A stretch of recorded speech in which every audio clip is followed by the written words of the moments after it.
Today we are going to learn about WTO, and we will also see that what we can learn from WTO.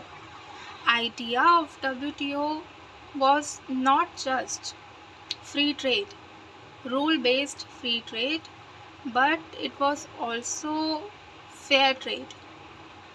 But how far WTO is fair for developing countries including India?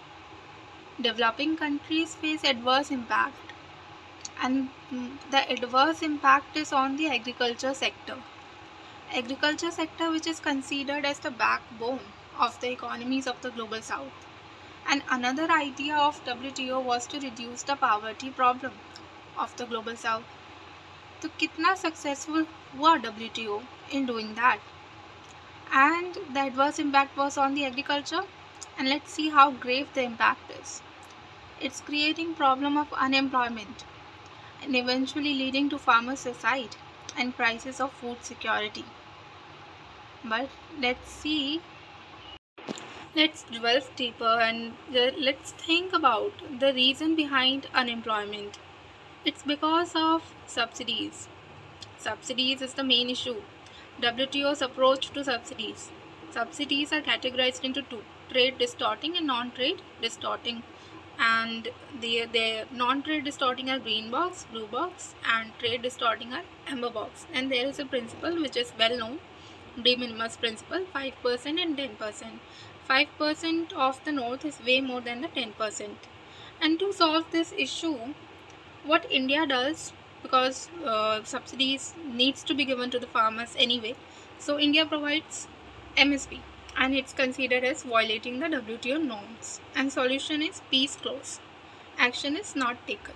And this is the story so far about the subsidies. Now let's move on to the next part. What India wants, India's formula. India wants permanent exemptions to the food security program. Food security under green box.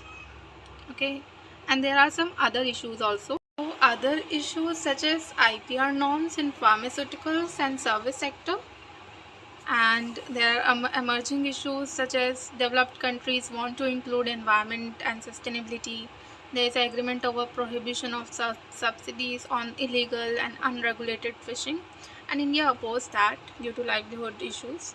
And there are also some IT agreement which India does not want to involve herself with. And India should not yield to any pressure which may compromise India's interest. So let's come to the part that what we can learn from WTO. So we saw that there was some idea due to which it came into existence. Behind the WTO there was some idea. The idea was to address the poverty problem of the global south and the fair trade. But if someone will not remain true to their idea, if someone will not be able to stay committed to their idea, the immediate result would be their downfall, like what's happening in the case of WTO in the current situation. Thank you.